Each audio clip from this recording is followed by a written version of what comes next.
ఉన్నది ఉన్నట్టుగా చెబితే గొడవలైనయి అంట. అందుకని అబద్ధాలు చెప్పారు. ఇంకా గొడవలైనయి. అబ్బా! ఏం జనాలురా బాబు! ఇట్ట తయారయ్యారు.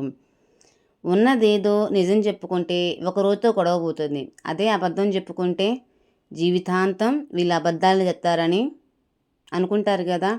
సో, కనీసము మినిమమ్ కామన్ సెన్స్ కూడా లేకుండా ప్రజలు ఎలా బిహేవ్ చేస్తున్నారు అంటే, ఛీ! ఇది నమ్మ జీవితం అనిపిస్తది.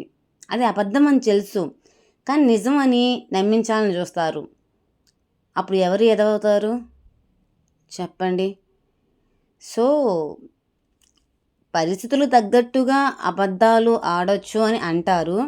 ఆ అబద్ధాల వల్ల బంధాలు, బంధుత్వాలు, స్నేహాలు ఏమైపోతాయో ఒక్కసారి ఆలోచించండి. నా కళ్ళ ముందు నా ఫ్రెండ్‌కి జరిగిన దాని గురించి నేను చెప్తున్నాను.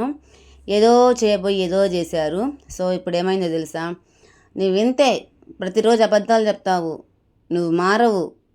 నన్ను మోసం చేస్తూనే ఉంటావు అని గొడవలు స్టార్ట్ అయినాయి. అందుకే ఎప్పుడైనా గుర్తుపెట్టుకోండి. ఉన్నది ఉన్నట్టుగా నిజం చెప్పండి. నిజాయితీని మించింది ఏదీ లేదు.